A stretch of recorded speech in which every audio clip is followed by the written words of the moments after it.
April 4, 1945. Germany was dying, but it didn't look dead yet. Spring had arrived right on time. Fields were green again. Trees were blooming, as if the world had decided to pretend nothing was wrong.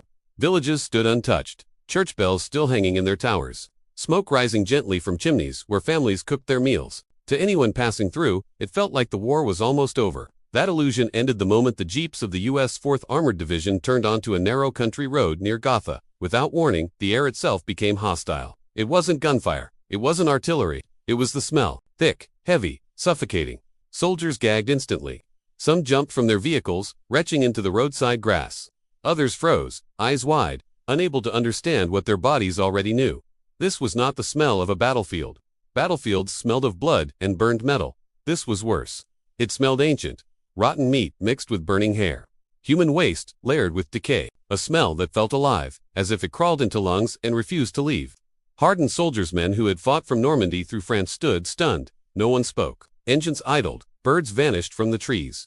General George S. Patton sat in his command car, helmet polished, riding crop resting against his leg. He sniffed the air once. Then again, his mind searched for logic. A chemical plant, perhaps. A glue factory rendering animal carcasses for the war effort. Dead horses processed for fertilizer. He summoned his officers. "What is that smell? Find it now." His tone was sharp, impatient. This was an interruption, not yet a revelation. Hours later, a jeep raced back toward headquarters. The officer inside looked hollowed out. His skin was pale, eyes unfocused, hands trembling as if he couldn't stop shaking. He barely managed to stand at attention. "General, you need to come with me. You won't believe this." Patton studied him for a moment. He had seen fear before. This was something else. Patton ordered his driver forward. The place was called Ohrdruf. At first glance, it looked unremarkable. Barbed wire, wooden barracks, guard towers standing empty. Patton had seen prison camps before, but the moment he stepped inside, something broke in him. Behind a small shed, hidden from the road, lay the truth. Bodies stacked carelessly. Men reduced to shapes. Patton turned away and vomited violently. The man known for speeches about blood and guts couldn't keep his stomach steady.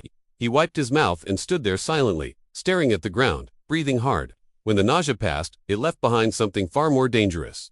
Rage, not loud rage, not theatrical rage. Cold rage, focused rage. He walked slowly now, absorbing everything. Ohrdruf was not one of the industrial extermination camps, but it didn't need gas chambers to be hell. It was a subcamp of Buchenwald, designed to work men to death and kill the rest when they were no longer useful. The SS had fled, but not before trying to erase what they had done. Prisoners too sick to march were machine buddies, were piled into sheds and covered with quicklime, an attempt to dissolve flesh and speed decay. They ran out of time. When American soldiers entered the camp, they were met by living corpses. Men in striped uniforms shuffled forward, barely standing, 60 pounds, 70 at most.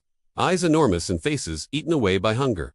No cheering, no celebration, just hands reaching out, touching American tanks. Fingers tracing the white star painted on steel, as if confirming it was real. Some cried without sound, others simply collapsed. General Walton Walker called Patton directly. "Come immediately." Patton returned with Omar Bradley and Dwight Eisenhower. Together, they entered Ohrdruf, 3 men who had ordered invasions, bombings, and mass casualties. 3 men who believed themselves hardened beyond shock. The camp stripped that illusion away in minutes. Patton entered like a conqueror, helmet gleaming, posture rigid, but as he walked deeper, his shoulders sank. In the roll call square, bodies lay stacked like firewood, shot in the back of the neck. The numbers blurred together. 20, 30, 40. Patton stared at one pile for a long time. "My God," he said quietly. A survivor crawled toward him, skin stretched tight over bone. The man tried to kiss Patton's boots. Patton stepped back gently and helped him stand. His eyes filled with tears. For a moment, the general who loved war was gone. Only a man remained. They were led to the torture shed. Inside stood a whipping block, blackened by old blood. Hooks lined the walls.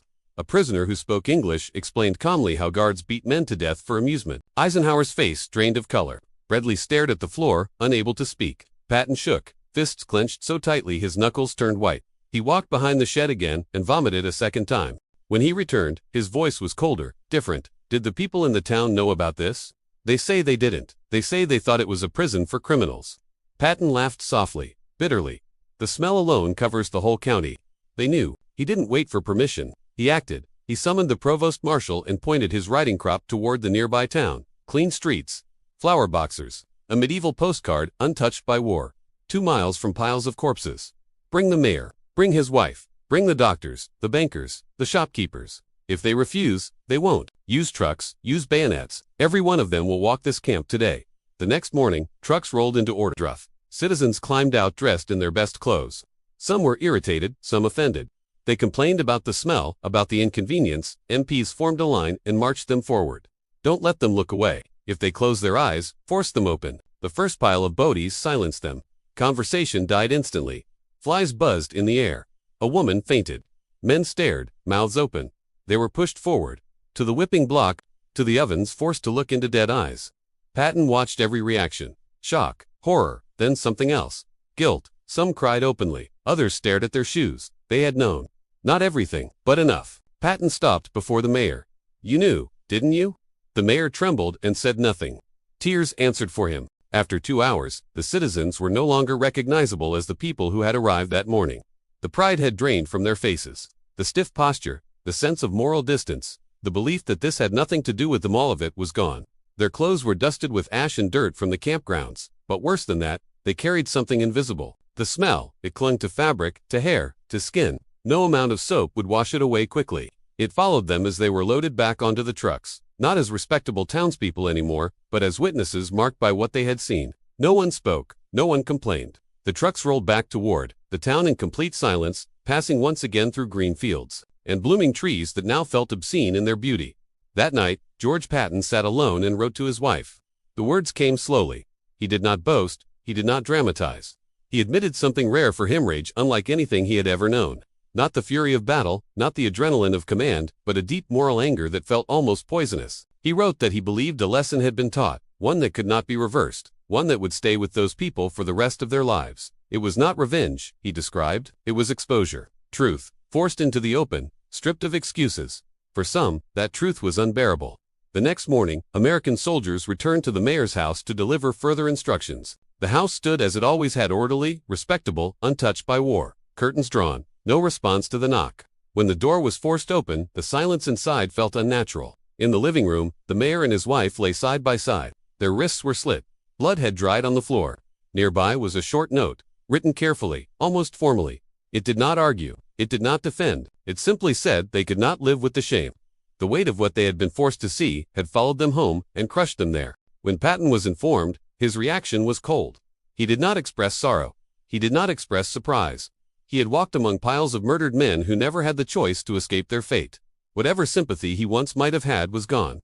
He had nothing left for those who claimed ignorance too late. Ordruff changed Dwight Eisenhower just as deeply, though in a different way. Eisenhower was not driven by rage. He was driven by fear of forgetting, fear of denial, fear that the truth could be buried again once the war ended. He immediately ordered everything documented, cameras brought in, film rolls loaded, reporters summoned. Nothing was to be left unrecorded. He ordered thousands of American soldiers to walk through the camp, not as punishment, but as education. He wanted every man to understand exactly why the war had been fought, why their friends had died, and what kind of enemy they had been facing. Eisenhower understood something crucial in that moment. He understood that one day, people would claim this never happened, that it was exaggerated, that it was propaganda.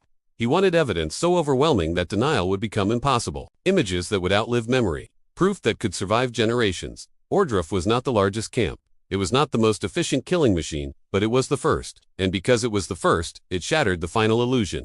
The lie of ignorance collapsed.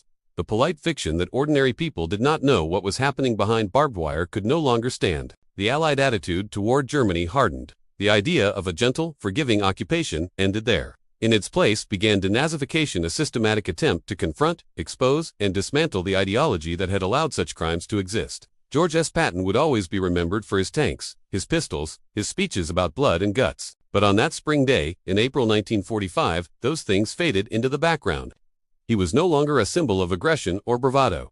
He was a witness, a man standing face to face with organized evil, refusing to turn away. He forced others to see what they had avoided. And because of that refusal, because of that moment of confrontation, the truth survived. Not comfortably, not quietly, but permanently.